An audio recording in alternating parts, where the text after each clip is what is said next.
into cannabis. We didn't start when the excitement began in 2018. We started a long time back. We started this in 2015. We had a unit that we called Agric, and our unit specialized in what we call neglected tropical conditions. There are about 20 diseases, just to give you a perspective of it. There are about 20 diseases that have been deliberately neglected by the WHO. When they did the MDGs, they focused on 3 diseases, which is HIV, AIDS, malaria, and tuberculosis. And they neglected about 20 diseases. And these are known as entities. So what we tried to do then was we wanted to develop homegrown solutions, because you find almost all medical research prioritizes HIV, AIDS, prioritizes TB and malaria. So we wanted to have what we call homegrown solutions for this, because we believe that the entities affect, I think, about 80% of Africans. This includes conditions like tapeworms, ringworms, rabies, scabies, and a whole lot of them. So we were doing research on this, and we wanted to use indigenous knowledge systems to understand how these have been treated in Africa, so that maybe we could target research priority toward those. So when we started doing this, we found that about 18 of them were being treated using cannabis sativa. We found that cannabis sativa was so central in the treatment of the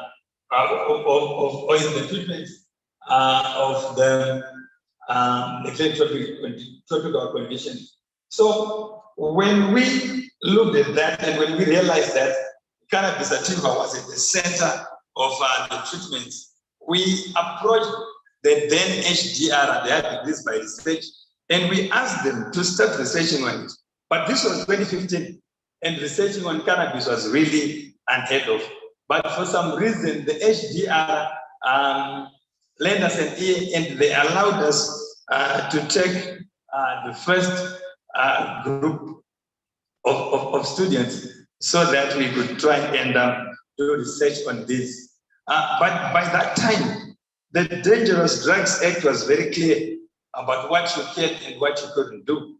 So we were no way of getting materials for research. We had no way of even getting any samples of cannabis whatsoever. So we utilized a loophole in the Dangerous Drugs Act. So the regulations were very prohibitive. And in the Dangerous Drugs Act, there was a loophole which said that the research or the applications of cannabis were or could be used if you are using crushed seeds. You were not only allowed to use live plants, you're not allowed to use all plants, but you could use crushed seeds. So that is how we progressed with the first research. We took the first students. What we do in our unit is we are a formulations expert group. We specialize more in doing formulation. We specialize more in developing products and doing what we call advanced formulations. We used current technologies like nanotechnology and ferrotechnology to develop new products. So we then were allowed to take in new students, and that was 2015. And we had the first research that were going on. And we managed to get some results. I'm going to talk about it in a bit. Then in 2018, then that's when the new regulations that I think the MCS that people were talking about came into play. And we were very happy when this came into play. And it was a new special instrument.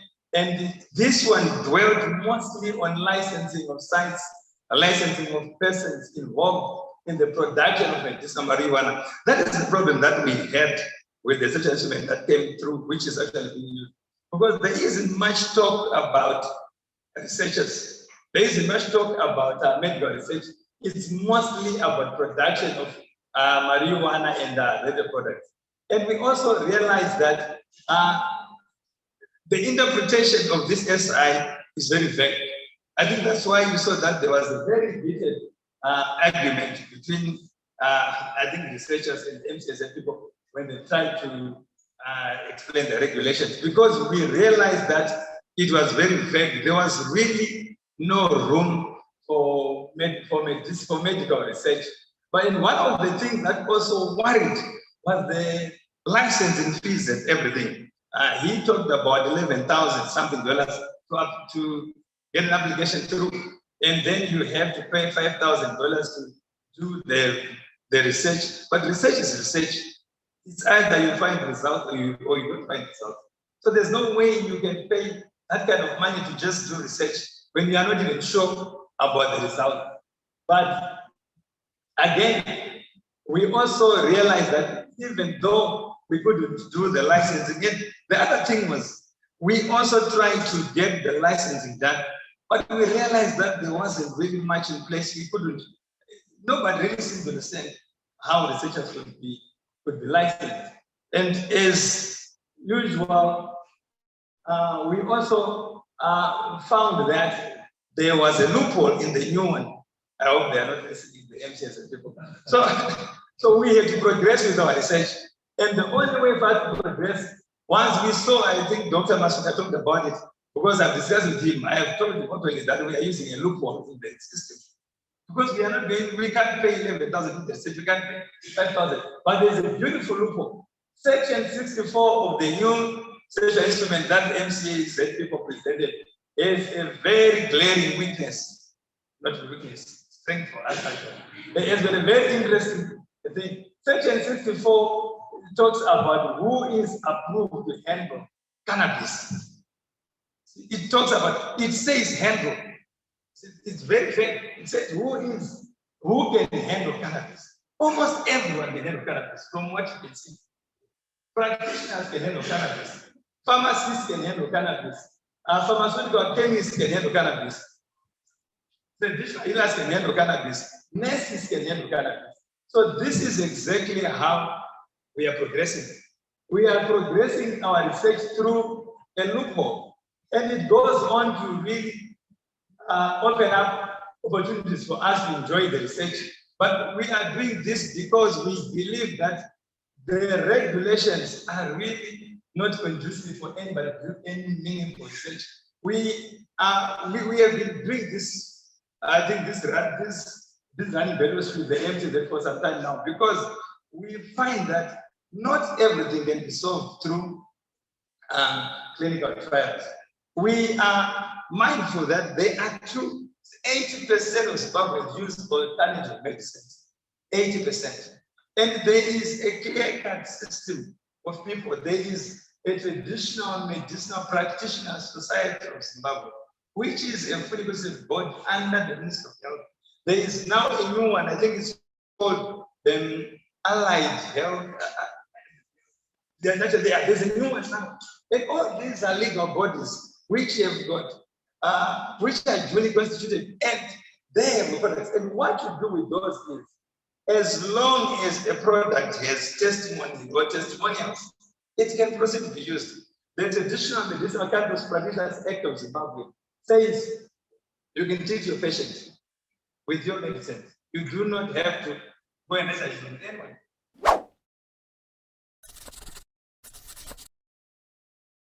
What I refer to as clinical trial.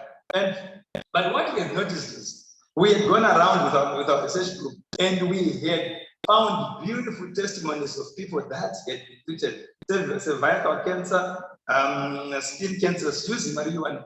And what we were going to do was not to reinvent the wheel and spend time proving that cervical cancer can be treated by marijuana. That had already been done. We were not going to waste time proving that skin cancers can be treated, because that had already been done.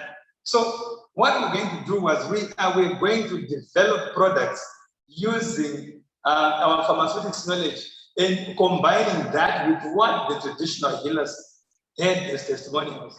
So we said, Profit Design, he was there some of the meetings, and we brought them together and said, what do we use to treat this? And they gave us the herbs, and we developed them. But what we wanted to avoid was a case when people would export raw materials like what people have been licensed to do now.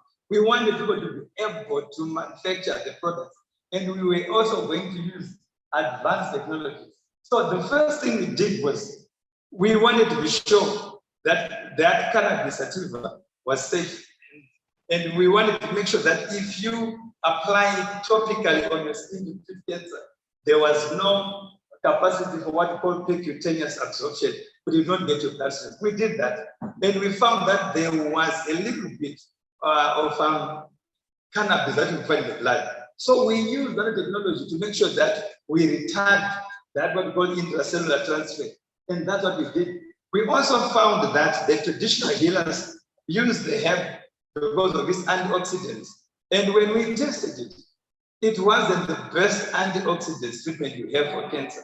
So we said, let's optimize the cannabis sativa. So through nanotechnology, we have managed to optimize the antioxidants of the cannabis sativa that you find in Zimbabwe over 100%. But what we do is we have a process that we call green synthesis.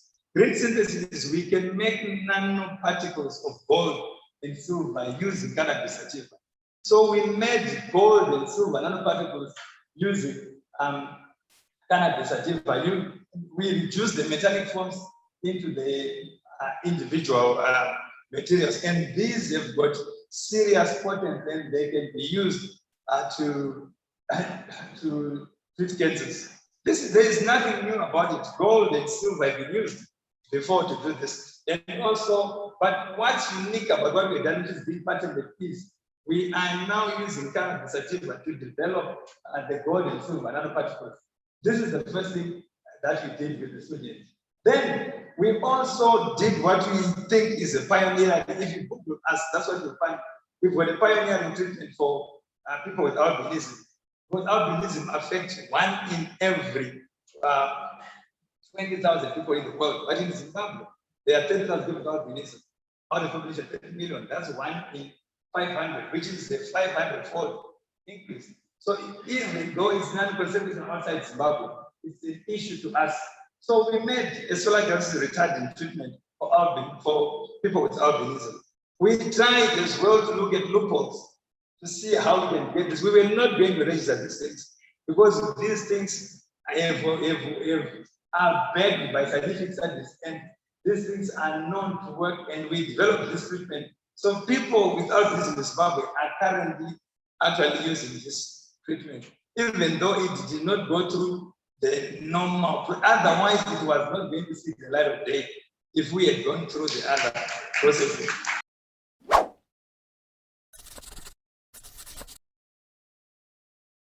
The African jungle, when hunters and vultures wait, we realized that as we were hunting, there were people who were just waiting.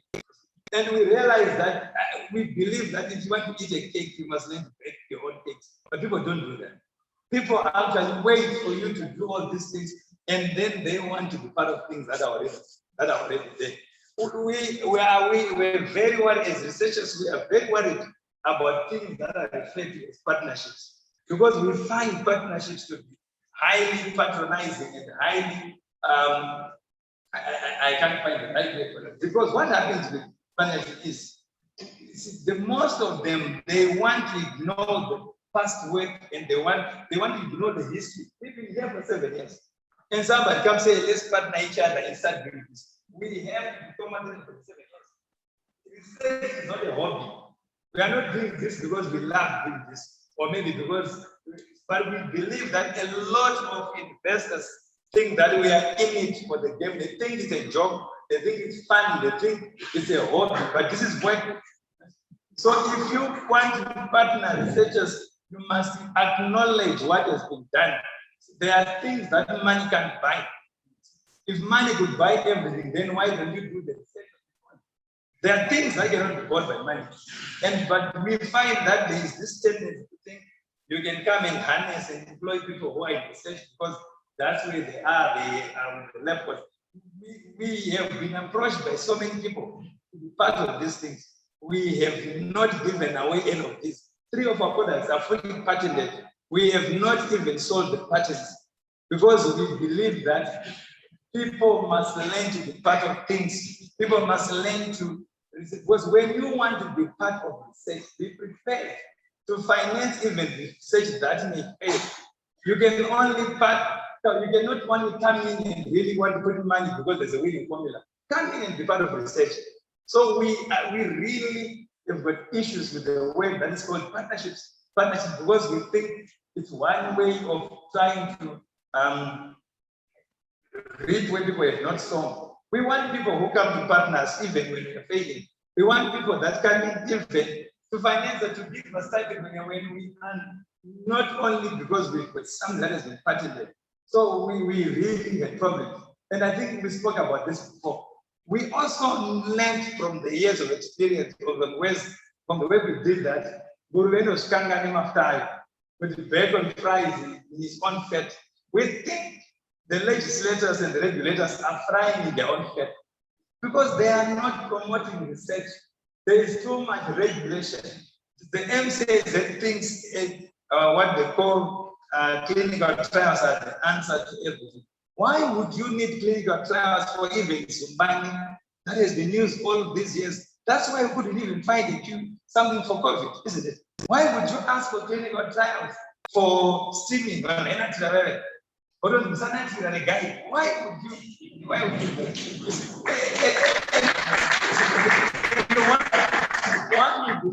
In science, in science, the absence of in science, you find that if you cannot, I think we effectively say that the absence of if you can, you do not have to be able to prove anything. There is no scientific proof that vitamins can penetrate your skin, but you still use vitamin E, don't you? They don't even regulate it. There is no scientific proof that a lot of things don't happen. So we believe that you do not have to be asking for evidence of everything, even when it has been used in communities. For example, most of the herbs, they are synergistic effects. You take out the THC, you take out the cannabinoids, they are not as effective as you use the material as crude. So if we use crude materials, why should anybody ask us to reinvent? If we prove that cannabis actually treats cancer, what's new about it? It's no.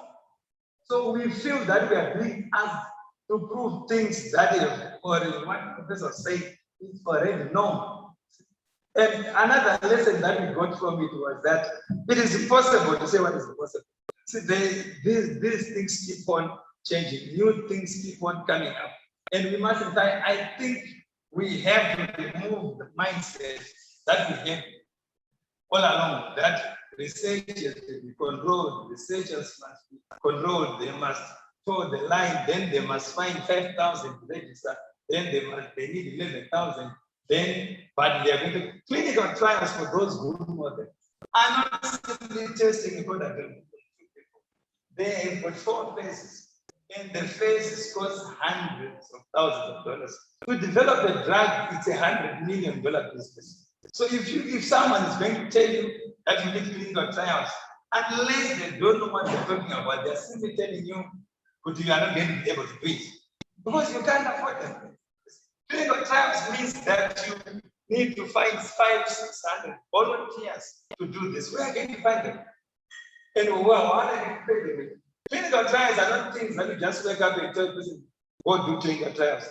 There are companies that are set up to do clinical trials, and they will charge you thousands and thousands of dollars to do this. So I really don't believe that people should still be put in those corners because we have been part of these things for a long time. We have seen things come and go. Like I explained, people grew jatropha, and this thing just went away. People grew castor beans. We were involved in a castor beans program. Someone came and gave people seeds, and they told castor beans sold at $2 a kg, but people would not get licensed to export. And castor beans are not edible. You can't use them for anything unless you extract the oil. So we are very mindful of that, and we want to just urge the regulators that can you be more lenient and can you be maybe move with the time. And the last lesson we got from this is, I think if we are going to keep abreast with everybody else, it's that we are adapting with that. If these guys are going to keep doing things the way they're doing, it's not going to work. The reason why we've got partnerships with Bitcoin is because they are more open-minded in the regulation. We research for what they call the African Medical Research Society. We research for them because they are also quite open-minded about things. Our albinistic treatments are sold in Tanzania, in Zimbabwe, but they are sold in Tanzania.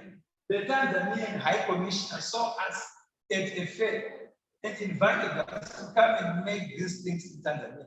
But the MCSF cannot allow us. I think that's all